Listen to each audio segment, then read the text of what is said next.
In our previous investigations here on Gallantry in Action, we have walked the trails of the brave, uncovered the forgotten paupers' graves, and honored the men whose names were ultimately rescued from history. But there is a haunting category of the nation's highest honor that cuts even deeper. Men who wear the Medal of Honor, yet whose physical bodies were never brought home, or whose final resting places remain entirely unknown to history. Out of the thousands of individuals who have received the Medal of Honor since its inception during the Civil War, over 300 recipients fall into a tragic category, either listed as missing in action in the MIA, whose remains were never recovered, or classified as lost to history because their final burial sites vanished into the fog of time. Now, consider the sheer weight of that reality. These are men who performed actions far above and beyond the call of duty, acts so extraordinary they compelled the United States government to bestow its ultimate decoration, only for the men themselves to vanish into the ocean depths, unmarked jungle graves, or forgotten registry errors. Let's get into it.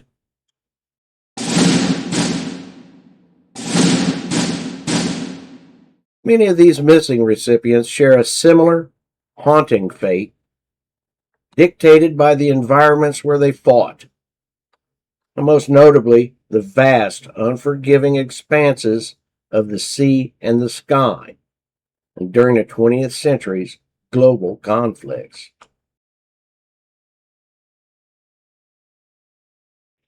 Take naval heroes like Commander Howard W. Gilmore. He's a native of Selma, Alabama, who commanded the USS Growler in World War II. Now, commissioned in March of 1942, Growler carried out 10 successful war patrols in the Pacific Theater, earning 8 battle stars in the process. During her 11th patrol, the Growler attacked a Japanese ship convoy alongside USS Hake and USS Hardhead, and during the attack, an underwater explosion was heard. Neither the Growler nor anyone aboard her were ever seen or heard from again.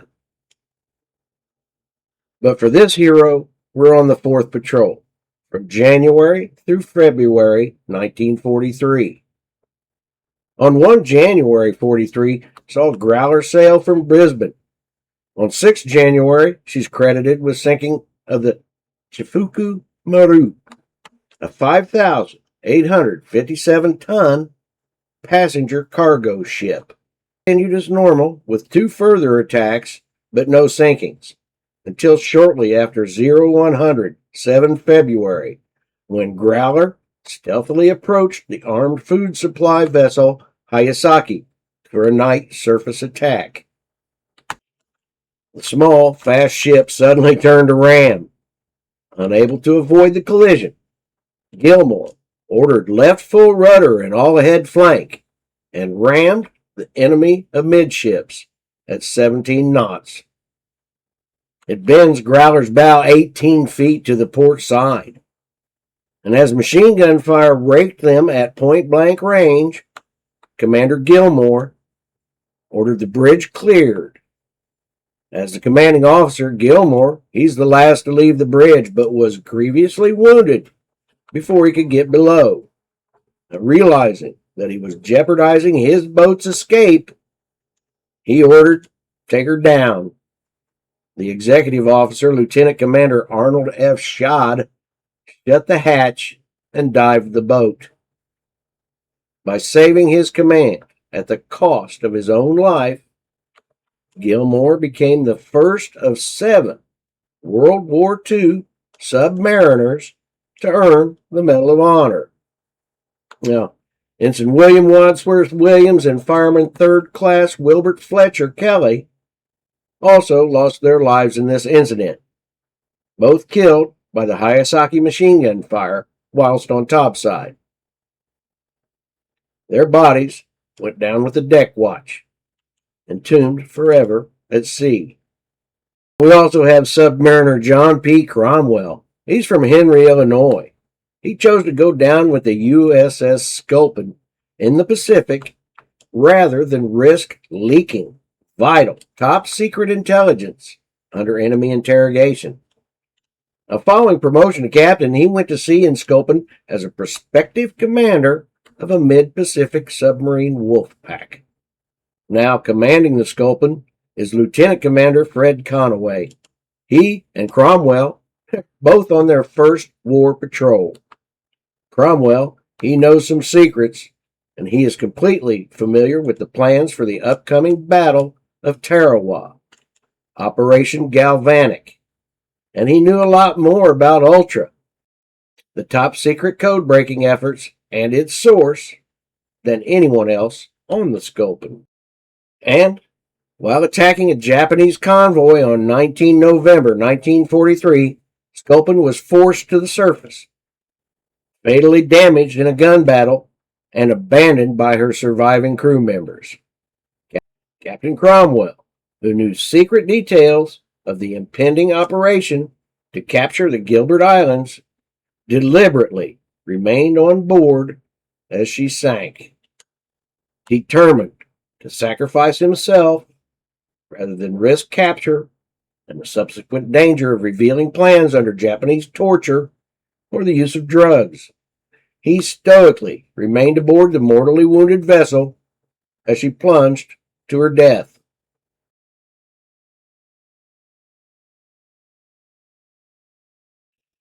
And then they're down in the engine rooms. Men like Machinist First Class Peter Tomich, born in Prolog, Austria. And he's aboard the USS Utah at Pearl Harbor. Tomich was on duty in a boiler room.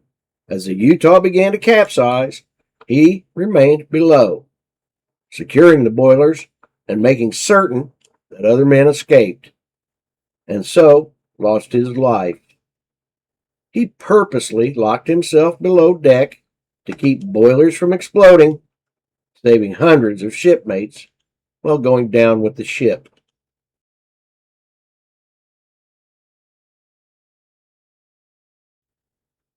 And then we have pilots in the skies, like Charles Loring Jr. from Portland, Maine. He joined the U.S. Army Air Corps during World War II. In 1942, he's flying anti-submarine missions in the Caribbean seas and defending the Panama Canal. In April of 1942, he's part of the 36th Fighter Group, flying missions against the Nazis. He'd been awarded a Distinguished Flying Cross for his actions under fire on 12 June 1944. And in that action, they destroyed 10 enemy armored vehicles in France. On 24 December 1944, Loring was flying a mission over Belgium when his P-47 was hit by flak artillery. He's just strafing ground targets. Loring was subsequently captured and spent 6 months as a German prisoner of war. Loring was liberated on May 5, 1945, 3 days before the end of the war on May 8. Now, he's in Korea. And during the Korean War, on patrol on 22nd November 1952, Loring was leading a flight of F-80 Shooting Stars. They're out of the 80th Fighter Bomber Squadron, and they're on a dive bomb attack on a Chinese artillery position. Now, during the run, his aircraft is struck by intense and accurate anti-aircraft fire. And rather than abort the mission, Loring continued his diving run, aiming his disabled aircraft at the position and obliterating it, killing himself in the process. Now, he's not the only one who has locked their burning aircraft into steep, suicidal dives straight into enemy artillery emplacements to save trapped ground troops. Their planes, they disintegrate upon impact, leaving no recoverable remains. For these men, their final resting places are the rolling oceans and foreign mountainsides where they made their ultimate stand.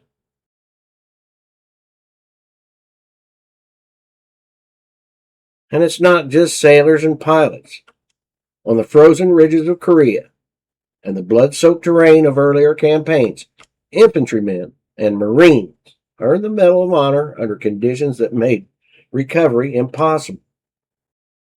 Heroes like Marine Platoon Sergeant Frank N. Mitchell.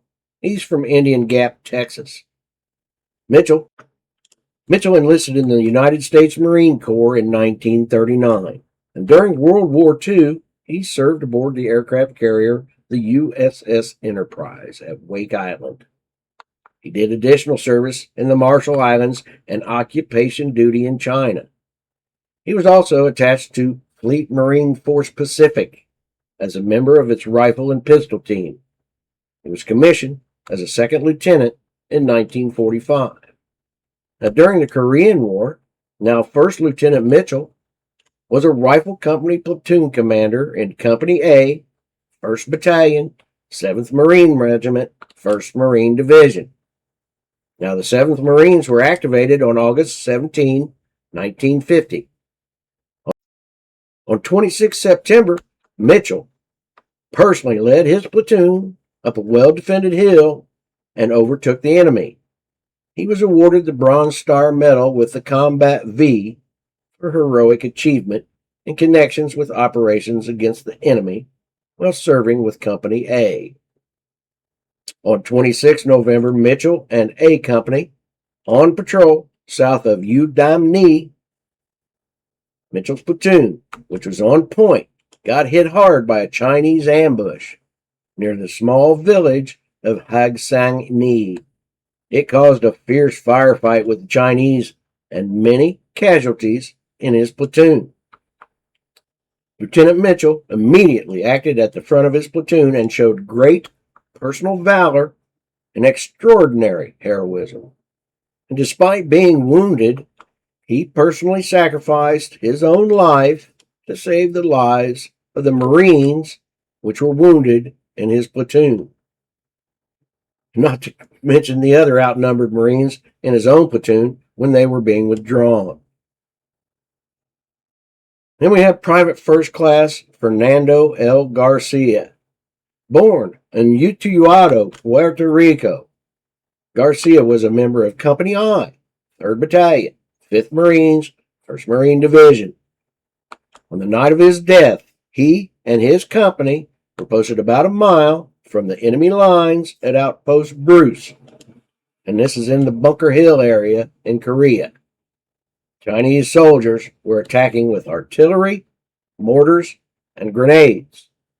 Garcia is wounded and getting hand grenades from his acting platoon sergeant when an enemy grenade landed near them. Garcia covered the grenade with his body, sacrificing himself to save the life of his fellow Marine who was wounded by the blast.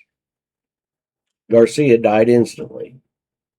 In the chaos of a desperate sub-zero retreat, their bodies were lost or interred in unknown battlefield graves that remain untouched for decades. And though many of these men have empty cenotaphs bearing their names in national cemeteries, their actual locations remain a mystery. Yet, organizations like the Defense POW MIA Accounting Agency and dedicated researchers continue the tireless, painstaking work of combing through old battle logs, matching dental records, and digging into unforgotten archives, proving that even when history loses track of a hero, we never truly stop looking for them.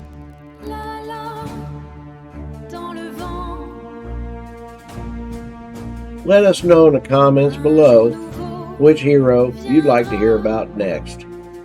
My name is Kenny. This is Gallantry in Action. Leave us a like, comment, subscribe. We'll see you next time. Stay legendary.